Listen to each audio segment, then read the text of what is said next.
வணக்கம். ஐயா சு. வெங்கடேசன் அவர்கள் எழுதிய வீரயுக நாயகன் வேல்பாரி பகுதி 43. முழு நிலவு கழிந்து 2 நாள்கள்தான் ஆகின்றன. நிலவின் ஒளியை கூடி நிற்கும் கருமேகங்கள் முழுமையாக மறைத்திருந்தன. கடும் இருட்டுக்கு நடுவில் இங்கும் அங்குமாக மின்னல் வெட்டி சரிந்து கொண்டிருந்தது. தேக்கனும் வேட்டூர் பழையனும் உடன் வந்த வீரர்களோடு கீதானியையும் அளவனையும் மட்டும் அழைத்து கொண்டு நடுமலையில் இருந்த பாரியிடம் வந்தனர். கடுமையாக பாதிக்கப்பட்டிருந்த மாணவர்களுக்கு சில மருத்துவங்களை செய்து குகை ஒன்றில் தங்கச் சொல்லிவிட்டு வந்தனர். நடுமலையிலிருந்து சென்றி புகை மேலேறியதை பார்த்து காட்டுக்குள் இருந்த 4 ஏற்கனவே பாரியிடம் வந்திருந்தனர். அனைவரும் இப்போது ஒன்றிணைந்தனர். காயங்கள் அதிகமாக இருந்ததால் தேக்கனை பாரி எதிர்பார்க்கவில்லை. ஆனால் அவனோ வேட்டூர் பழையனையும் சேர்த்து அழைத்து வந்தது வியப்பை ஏற்படுத்தியது. அடர் இருளுக்குள் மழை கொட்டி தீர்க்கப் போகிறது. இடியோசையும் வெட்டும் மின்னல் ஒளியும் காட்டை மிரட்டி கொண்டிருந்தன. ஏற்றுக்கொள்ள முடியாத உண்மைகள் கசப்பினும் கொடியவை. அவற்றை விழுங்கவோ கரைக்கவோ முடியாது. சில கனிகளை வேட்டூர் பழையன் கொடுத்த பிறகு மாணவர்களின் தொண்டைக்குழியில் இருந்த கசப்பு சற்றே மட்டுப்பட்டது. ஆனால் பெரியவர்களின் உடல் முழுவதும் அது ஏறி இருந்தது. ஓடிக்கொண்டிருக்கும் ஒவ்வொருவனும் விழுங்க முடியாத கசப்பை இந்த பெரியவர்களுக்கு வழங்கிவிட்டு போயிருக்கிறான். எனவே இப்போது பெரியவர்கள் பேச பேச அவர்களுக்குள் மாணவர்களுக்கு சுரந்ததைப் போல கசப்பு சுரந்து கொண்டிருந்தது. சகித்து கொள்ளவே முடியாத கசப்பு. தேவவாக்கு விலங்கை கண்ணெதிரே தூக்கி கொண்டு ஓடுவதை பற்றி பேசுவதை விட கொடுங்கசப்பு வேறில்லை. இந்த மலைத்தொடரின் அமைப்பை பற்றி அவர்களுக்கு எதுவும் தெரியவில்லை என்பது கொற்றவையின் கூத்துக்களத்திலிருந்து நடுமலை வரை அவர்கள் ஓடி வந்த வழித்தடத்தின் வழியே அறிய முடிகிறது. அதே நேரத்தில் எவ்வளவு கொடுங்காட்டுக்குள்ளேயும் நுழைந்து வெளியேறக்கூடிய ஆற்றல் கொண்டவர்கள் என்பதும் அவர்கள் வந்த வழித்தடத்திலிருந்து அறிய முடிகிறது என்றான் பாரி. யார் இவர்கள்? எத்தனை பேர் வந்துள்ளார்கள்? இந்த திசையை நோக்கி போனால் எந்த நாட்டை அடைவார்கள் என்று கேட்டான் வேட்டூர் பழையன். அவர்கள் ஓடிக்கொண்டிருக்கும் திசையை வைத்து அவர்களின் நாட்டை நம்மால் கண்டறிய முடியாது. அவர்கள் எளிமையானதும் சரியானதுமான திசை வழியை தேர்வு செய்து ஓடவில்லை. எந்த வழியில் ஓடினாலும் இலக்கை அடைய வேண்டும் என்ற உறுதியோடு ஓடுகின்றனர் என்று சொன்ன பாரி சற்றே இடைவெளி விட்டு சொன்னான். எந்த ஒரு வேந்தனின் கட்டளைக்காகவும் இவர்கள் இந்த பணியை செய்யவில்லை. அரசர்களின் போர் வீரர்கள் இவ்வளவு உறுதிப்பாட்டை ஒருபோதும் கொண்டிருக்க முடியாது. அதையும் தாண்டிய ஏதோ ஒரு காரணத்துக்காகத்தான் இந்த வேலையை இவர்கள் செய்து கொண்டிருக்கிறார்கள் என்றான். பாரியின் கணிப்பு மிகச் சரியானது என தேக்கனுக்கு தோன்றியது. அவர்கள் கண்களில் இருந்த ஆவேசம் எந்த கணத்திலும் குறையவில்லை. எல்லாவற்றையும் தகர்த்தெறியும் வலிமையும் உறுதியும் கொண்டவர்களாக அவர்களை உணர்ந்திருந்தான் தேக்கன். வேட்டூர் பழையனோ பேசப்படும் சொற்களின் வழியே அவர்களின் வேகத்தையும் திறனையும் மனதுக்குள் உருவகித்து கொண்டிருந்தான். இவ்வளவு பெரிய தாக்குதலை நடத்திவிட்டு எதிரிகள் ஓடிக்கொண்டிருக்கின்றனர். ஆனால் பாரியும் தேக்கனும் நிதானமாக பேசிக்கொண்டிருக்கின்றனரே என்று புதிதாய் வந்து சேர்ந்த வீரர்கள் பதறியபடி நின்றிருந்தனர். நடுமலைக்கும் கடைசி மலையான காரமலைக்கும் இடையில் 3ஆம் சரிவில் இருக்கும் காட்டாற்றின் நடுவில் அவர்களை தாக்கும் புதியதொரு தாக்குதல் முறையை வேட்டூர் பழையன் சொன்னான். அவர்கள் உடலின் வடிவத்தையும் வலிமையையும் சிந்தித்தால் தண்ணீர்தான் இயல்பிலேயே அவர்களை கட்டுக்குள் கொண்டு வர ஏதுவான இடம். அவர்களின் பலத்தையே பலவீனமாக மாற்றலாம் என்று வாதிட்டான். நீரின் வேகம் வலிமையாக இருந்தால் மட்டுமே அது உதவி செய்யும். இல்லையென்றால் மிக எளிதில் அந்த திட்டத்தை அவர்களால் முறியடித்துவிட முடியும் என்றான் தேக்கன். வேறு வழியென்ன என சிந்தித்த போது பாரி சொன்னான். நடுமலையிலிருந்து காரமலை வரை அவர்களை குறுக்கீடு செய்ய வேண்டாம், ஓடட்டும். அவர்களுடன் வந்துள்ளவர்கள் இன்னும் எத்தனை பேர் என்பது நமக்கு தெரிய வேண்டும். அவர்கள் அனைவரும் ஒன்றிணைந்த பிறகுதான் நாம் தாக்குதலை தொடுக்க வேண்டும் என்றான். தேக்கனும் வேட்டூர் பழையனும் சற்றே அதிர்ந்தனர். காரமலையை தாண்டிவிட்டால் சில இடங்களில் 1-2 குன்றுகள் இருக்கின்றன. சில இடங்களில் அதுவும் இல்லை. மிக எளிதாக சமதள காடுகளுக்குள் நுழைந்து விடலாம். எனவே பாரி சொல்வது ஆபத்தான திட்டமாக அவர்களுக்கு தோன்றியது. இதை தவிர வேறு எந்த திட்டமிடலை செய்தாலும் நம்மால் அவர்களை வளைக்க முடியாது. அடிப்படையில் அவர்கள் எத்தனை பேர் என்பது தெரியாமல் எந்த திசையை நோக்கி ஓடுகிறார்கள் என்பதும் தெரியாமல் காட்டுக்குள் அவர்களை நம் வீரர்கள் மறித்து தாக்குவது கடினம். நீங்கள் சொன்னபடி இரத்தச் சிலந்திகள் கீழிறங்குவதற்குள் புதரை விலக்கி அந்த இடத்தை கடந்துள்ளனர் என்றால் அது எளிதான செயலல்ல. அதைவிட அடர் கானகம் வேறு எதுவும் இல்லை. அதையே ஊடறுத்து வெளிவந்துள்ளனர். இனி அவர்கள் பச்சை மலைத்தொடரின் எந்த ஒரு காட்டையும் எளிதில் கடந்து விடுவார்கள். பாரி சொல்வது நம்ப முடியாத, ஆனால் நம்பியே ஆக வேண்டிய ஒன்றாக இருந்தது. இன்னும் சற்று நேரத்தில் மழை இறங்கப் போகிறது. மழை தொடங்கிவிட்டால் அவர்களால் இந்த குத்துக்கல் பள்ளத்தாக்கில் ஓர் அடி கூட எடுத்து வைக்க முடியாது. மண்ணின் சரிவும் இறங்கியோடும் தண்ணீரின் வேகமும் யாரையும் இழுத்து கொண்டு போய்விடும். எனவே இன்று இரவு முழுவதும் அவர்கள் ஏதேனும் ஓர் இடுக்கினில் தங்கித்தான் ஆக வேண்டும். மழை நின்ற பிறகு நாளை காலையில்தான் அவர்கள் இறங்கத் தொடங்குவார்கள். பகல் முழுவதும் இறங்கினால் மாலை நேரத்தில் அடிவாரத்தை அடையலாம். மண் நன்கு ஈரமாகிவிட்டால் நேரம் இன்னும் அதிகமாகும். அதன் பிறகு எவ்வளவு வேகமாக ஓடினாலும் காரமலையை அடைய அடுத்த நாள் உச்சிப்பொழுது கடந்துவிடும். ஆனால் நாம் இப்போது இங்கிருந்து ஓடைச்சரிவின் வழியே நடக்கத் தொடங்கினால் எவ்வளவு மழை பெய்தாலும் ஒரு பாதிப்பும் ஏற்படாது. நாளை மாலைக்குள் காரமலையின் உச்சியை அடைந்து விடலாம். ஒரு முழு இரவு நம் கையில் இருக்கிறது. அங்கிருந்து தாக்கும் திட்டத்தை நிறைவேற்ற வேண்டும் என்றான் பாரி.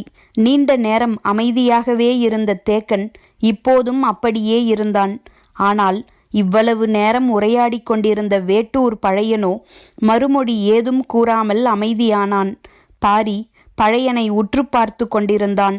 சிறிது நேரத்துக்கு பிறகு பழையன் சொன்னான், எல்லாம் எதிர் திசையில் நடந்து கொண்டிருக்கின்றன. பழையன் சொல்ல வருவது புரியவில்லை. பாரியின் முகமறிந்து பழையன் விளக்கினான். மேற்கு திசை காடுகளில் பரம்பை நோக்கி படைகளை நகர்த்த பாதை அமைத்து கொண்டிருந்தான் சேரன். நாமும் மிக தீவிரமாக அதை கண்காணித்து கொண்டிருந்தோம். ஆனால் நேர் எதிராக கிழக்கு திசையிலிருந்து பரம்புக்குள் நுழைந்து கொற்றவையின் கூத்துக்களம் வரை இவர்கள் வந்துள்ளனர். நமது கவனத்தை திருப்பி அதற்கு நேர் எதிர் திசையிலிருந்து உள்நுழைந்துள்ளனர். அதே போன்ற சூழ்ச்சிதான் ஓடிக்கொண்டிருக்கும் இந்த செயலின் பின்னணியிலும் இருக்கும் என நினைக்கிறேன் என்றான் பழையன். எவரும் மறுப்பேதும் சொல்லாமல் அவன் சொல்வதை மட்டும் கவனித்தனர். தேவவாக்கு விலங்கை வைத்து என்ன செய்ய முடியும்? அதற்காக ஏன் உயிரை கொடுத்து அவர்கள் ஓடிக்கொண்டிருக்கின்றனர்? பழையனின் வினாவை தொடர்ந்து அமைதியே நீடித்தது. பழையன் சொன்னான், அவர்களின் தேவை அந்த விலங்கு அல்ல. அதை கவர்ந்து நம்மை இழுக்க பார்க்கின்றனர். அந்த விலங்குக்காக பரம்பு மலையை விட்டு சமதளத்தில் இறங்கப் போகும் மனிதனே அவர்களின் இலக்கு என்று சொல்லி நிறுத்தி கொண்டான் பழையன். அவன் யாரை சொல்ல வருகிறான் என்பது புரிந்தது. இவ்வளவு தொலைவு மலையில் ஓடியவர்களை விட காரமலையில் மறைந்திருப்பவர்கள்தான் எண்ணிக்கையில் அதிகமாக இருப்பர். நாமும் ஆயத்தமாக அவர்களை அங்கு எதிர்கொள்ளும் போது நம் கையருகில் இருந்து நழுவி அவர்கள் மலையை விட்டு இறங்கப் போகிறார்கள். பரம்பின் தேவவாக்கு விலங்கு நழுவி போவதை அனுமதிக்க முடியாத நாம் தாக்குதலின் தொடர்ச்சியாக நம்மை அறியாமலேயே மலையை விட்டு நழுவி சமதள காட்டுக்குள் நுழையப் போகிறோம். அங்கே நம்மை சூழ அவர்கள் காத்திருப்பார்கள் என்றான் பழையன். அவர் சொல்வதை சட்டென மறுத்துவிடும் நிலையில்லை.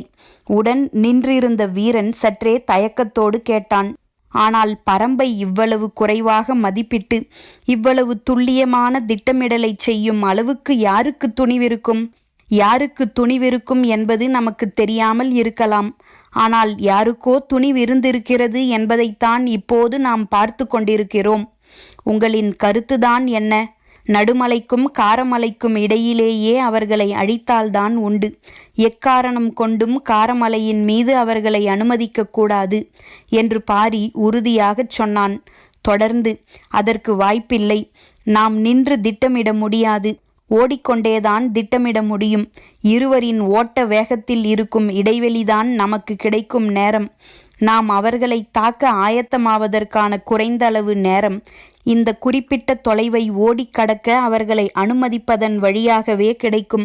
அவர்கள் நம்மிலும் வேகமாக ஓடக்கூடியவர்கள். ஆனால் தவறான வழியில் ஓடிக்கொண்டிருக்கிறார்கள்.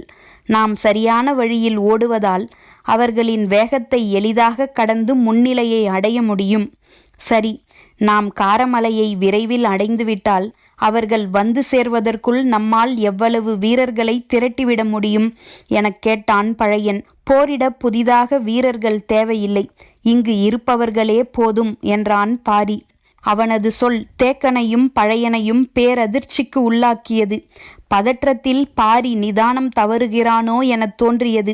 தோன்றிய மறுகணமே, இல்லை, பாரி உதிர்க்கும் சொற்கள் பரம்பை போல் நிலை கொண்டவை, ஒருபோதும் உதிராது. எந்தச் சூழலிலும் பாரி நிதானம் இழப்பவன் அல்லன் என்றும் தோன்றியது. ஆனால் இப்போது ஏற்பட்டுள்ளது புதிய சூழல். இதை வழக்கமான ஒன்றைப் போல மதிப்பிடவும் முடியாது என்றும் தோன்றியது. இருவருக்கும் குழப்பமே மிஞ்சியது. பாரி குழப்பமற்று இருந்தான்.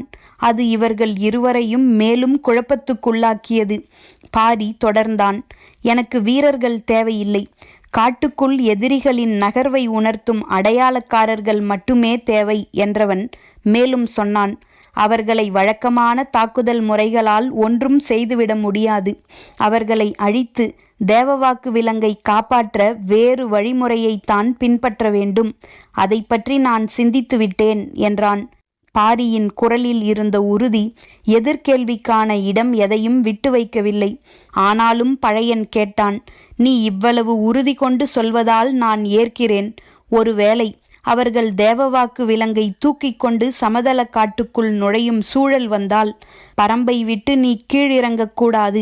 நாங்கள் பின்தொடர்ந்து தாக்கி அதை கைப்பற்றுகிறோம். இந்த உறுதியை அளிப்பதன் மூலம் எனது உறுதியை கேள்விக்குள்ளாக்க விரும்பவில்லை. அவர்களால் ஒருபோதும் பரம்பின் எல்லையை தாண்ட முடியாது. பாரியின் சொல் பாறையென நிலை கொண்டது. இடியோசையில் திசைகள் நடுங்கின. மழை இறங்கியது. வெட்டும் மின்னலொளியில் காட்டின் மேற்கூரை கழன்றுவிட்டது போல் தெரிந்தது. தேவவாக்கு விலங்கு என்பது கொற்றவையின் குறி சொல்லும் குழந்தை. அதை எதிரியிடம் பறிகொடுப்பது நமது உயிரை கொடுப்பதற்கு நிகர். ஒருபோதும் அது நிகழாது. முழங்கும் பாரியின் குரலே இடியோசை என காடெங்கும் ஒலித்தது. எதிரிகளை அழிக்கும் பணி பாரியினுடையதானது. அவர்கள் எந்த இடத்தில் காரமலையை கடக்கப் போகின்றனர் என்பதை கண்டடைவதும் அங்கிருந்து அவர்கள் போகும் வழியை தெளிவாக தெரியப்படுத்துவதும் தான் மற்றவர்களின் வேலை. இருப்பவர்களை இரு கூறாக பிரித்தனர். பாரி தன்னுடன் கீதானியையும் அளவனையும் வைத்து கொண்டான். வந்த வீரர்களில் அம்பு எய்வதில் சிறந்த இருவரை உடன் அழைத்து கொண்டான். மற்ற எல்லோரையும் இன்னொரு குழுவாக்கினான். அவர்களுக்கான பணி உறுதியானவுடன் அவர்கள் நடுமலையின் தென்புறம் நோக்கி புறப்படத் தொடங்கினர். பாரி வடதிசையை நோக்கி புறப்பட்டான். காட்டில் வீறு கொண்டு மழையடிக்கும் போது நிலம் பார்த்து மிக கவனமாக அடியெடுத்து வைக்க வேண்டும். இல்லையென்றால் நீரும் நிலமும் மனிதனை விழுங்கிவிடக்கூடும். ஆனால் இப்போது நடப்பது வேறொன்று. மின்னலை கைக்கோளாக கொண்டு நடக்கும் மனிதர்களை காடு பார்த்து கொண்டிருந்தது. தங்கள் தோளில் பட்டு தெரிக்கும் நீர்த்துளி மண்ணில் விழும் முன் மறுகுன்று கடக்க அவர்கள் முயன்று கொண்டிருந்தனர். தேக்கனும் வேட்டூர் பழையனும் உடன் வந்த 4 வீரர்களும் தென் திசை நோக்கி விரைந்தனர். அதிகாலைக்குள் குடிமனூரை அடைந்தே ஆக வேண்டும். அங்குதான் கூவல் குடியினர் இருக்கின்றனர். இந்த ஆண்டு நடந்த கொற்றவை கூத்தில் 8ஆம் நாள் விழா கூவல் குடியினருடையது. கூவல் குடியினர் இயற்கையின் ஆதி மைந்தர்கள். தவளையை வழிபடுபவர்கள். தவளையின் குரல் வலையிலிருந்து எழும் ஓசை பறையின் அதிர் ஓசையையும் விஞ்சக்கூடியது. அதனால்தான் தவளையை ஓசையின் அரசி என்று அழைக்கின்றனர். அளவு சிறுத்த இடியை அடித்தொண்டையில் வைத்து இரவெல்லாம் கக்கிக்கொண்டே இருக்கும் உயிரினம் அது. களைப்பின்றி ஓசையை எழுப்பிக்கொண்டே இருப்பதில் தவளைக்கு நிகரானது எதுவும் இல்லை. கூவல் குடியினரும் அதைப்போல்தான். அவர்களின் குரல் வலை இடியோசைக்கு நிகரானது மட்டுமன்று, இலைப்பாறுதல் அற்றது. எவ்வளவு பெரிய மலைத்தொடரையும் ஒலிக்குறிப்புகளை கொண்டு இணைத்துவிடும் ஆற்றல் கொண்டது. மலையில் ஓசை எழுப்பும் பெருங்கருவி என்றால் அது காரிக்கொம்புதான். எல்லா மலையூர்களிலும் அது இருக்கும். அதை எளிதாக எடுத்து ஊத முடியாது. அதை ஊத மிகச்சிறந்த பயிற்சி வேண்டும். முழு வலிமையோடு ஊதினால் மலை முழுவதும் எதிரொலிக்கும். ஒரு முறை ஊதுவது, இரட்டித்து ஊதுவது என்ற 2 முறைகளால் மலைமக்கள் தங்கள் குறியீட்டு முறையை பயன்படுத்தி செய்திகளை பரப்புகின்றனர். இதிலிருந்து சற்றே மாறுபட்டவர்கள் பரம்பின் மக்கள்.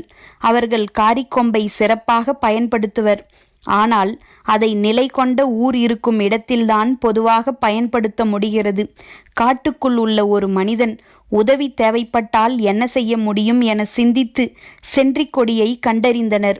காரிக்கொம்பை தூக்கி ஊத பயிற்சி தேவை. அப்போதுதான் அது தொலைவுக்கு கேட்கும். ஆனால் சென்றிக் கொடியால் புகை போடுதல் மிக எளிது. சிறுவர் கூட தனக்கு உதவி தேவை என்று காட்டின் இன்னொரு மூலையில் இருப்பவருக்கு தெரிவித்துவிட முடியும். அவ்வளவு எளியது மட்டுமன்று, சிறந்ததும் கூட. அதிலும் பிரச்சனை இல்லாமல் இல்லை. புகையை பகலில் மட்டுமே பயன்படுத்த முடியும். அதுவும் மழைக்காலத்தில் மேகங்கள் திரண்டுவிட்டால் மறைக்கப்பட்டுவிடும். மேலதாள ஓசைகள், காரிக்கொம்பு, சென்றிப்புகை என உதவி கேட்கும் வழிமுறைகள் பல இருந்தாலும் ஒவ்வொன்றிலும் நிறை குறைகள் இருக்கின்றன. ஆனால் இந்த கருவிகள் எவையும் கூவல் குடியைச் சேர்ந்த ஒரு தனி மனிதனுக்கு இணையாகா. அவர்கள் இடியை விழுங்கி இரவெல்லாம் கக்கிக் கொண்டிருப்பவர்கள்.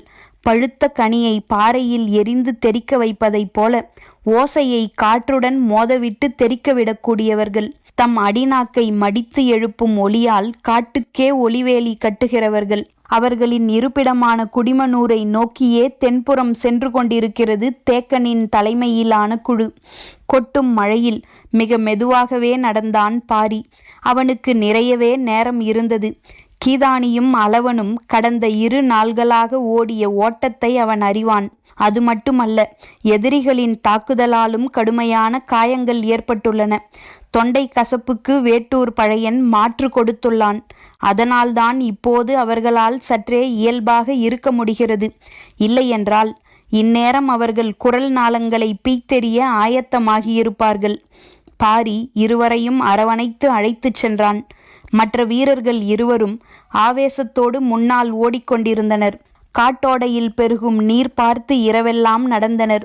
இடியும் மின்னலும் பாறையெங்கும் விழுந்து சரிந்து கொண்டிருந்தன. மழையோசை கேட்டு விலங்குகள் பம்மி கிடந்தன. நீரின் விதவிதமான ஒலிகளால் காடு நிறைந்து கிடந்தது. ஒலிக்கீற்று மெல்ல பரவத் தொடங்கிய போது நாய்வாய் ஊற்றுக்கு வந்து சேர்ந்தனர். மழை சற்று முன்னர்தான் நின்றது. உடல் மேல் பொழிந்து கிடந்த நீர் உதிர்த்து பறவைகள் சிறகசைக்கத் தொடங்கின. காரமலையின் அடிவாரம் செல்ல இன்னும் சிறிது தொலைவே இருந்தது. கிழக்கு திசை வெளிச்சம் காரமலையின் மேலிருந்து வழியத் தொடங்கியது. பாரியின் கண்களுக்கு தூரகன்ற உடைமரம் ஒன்று கண்ணில் பட்டது. அதை பார்த்ததும் நின்றுவிட்டான். உடன் வந்தவர்களும் நின்றனர். இந்த மரத்தில் என்ன இருக்கிறது என்று மற்றவர்கள் உற்று பார்த்து கொண்டிருந்தனர். பாரி வீரர்கள் இருவரையும் பார்த்து சொன்னான், உடைமுற்களை கை நிறைய ஒடித்து வாருங்கள். வீரர்கள் இருவரும் முள் ஒடிக்கப் போனார்கள். அளவனையும் கீதானியையும் அருகில் இருக்கும் பாறையின் மீது உட்காரச் சொன்னான். இருவரும் உட்கார்ந்தனர். முள் ஒடித்து என்ன செய்ய போகிறான் பாரி என்ற எண்ணம் வீரர்கள் இருவருக்கும் இருந்ததைப் போலவே இவர்களுக்கும் இருந்தது. வீரர்கள் மிக கவனமாக ஒவ்வொரு முள்ளாக ஒடிக்கத் தொடங்கினர். பாரி அளவனை கூர்ந்து பார்த்து கொண்டிருந்தான். அளவனின் கவனம் உடைமரத்தில் இருந்ததால் அவன் பாரியை கவனிக்கவில்லை. கீதானி காலால் மெல்ல தட்டிய பிறகுதான் கவனித்தான். சிரித்து கிடக்கும் உடைமர புதருக்குள் கொம்பேரி மூக்கன் கிடக்குமே, உன்னால் பிடித்துவிட முடியுமா என்று கேட்டான் பாரி. முடியும் என்றான் அளவன். பிடித்து வா பார்ப்போம் என்றான் பாரி. அளவன் கீதானியை துணைக்கு அழைத்து கொண்டான். கழி ஒன்றை எடுத்துக்கொண்டு புதரின் ஒரு பக்கத்தை அசைக்கச் சொல்லி மறுபக்கத்தில் நின்று கவனித்தான். கொம்பேரி மூக்கன் கொப்புகளை விட்டு மறு கொப்புக்கு மிக வேகமாக பயணிக்கக்கூடியது. பிடிப்பது எளிதல்ல. பார்த்த கணத்தில் கடந்து செல்லும் வல்லமை கொண்டது. கீதானி ஒவ்வொரு புதராக போய் அசைத்தான். அளவனின் கண்கள் கூர்மையாக தேடின. முள் ஒடிக்கும் வீரர்களுக்கும் பாம்பு பிடிக்கும் மாணவர்களுக்கும் இந்த பணியை செய்யச் சொன்னதன் காரணம் விளங்கவில்லை. எதிரிகளின் வலிமையை பற்றி நேற்றிரவு பேசிய பேச்சுக்கும் இப்போது செய்து கொண்டிருக்கும் செயலுக்கும் என்ன தொடர்பு இருக்கிறது? ஒற்றை கையால் தேக்கனை அடித்து தூக்கும் அந்த வீரர்களை இந்த சிறு முள்ளையும் பாம்பையும் கொண்டு தாக்கி வீழ்த்திவிட முடியுமா? சிந்திக்க சிந்திக்க குழப்பமே மிஞ்சியது.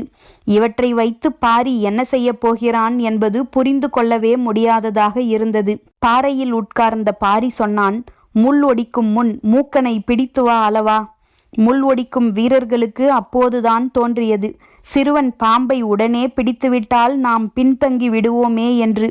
மாணவர்களுக்கு தோன்றியது, அவர்கள் எளிதில் முள் ஒடித்து விடுவார்கள், அதற்குள் நாம் மூக்கனை பிடித்தாக வேண்டும் என்று.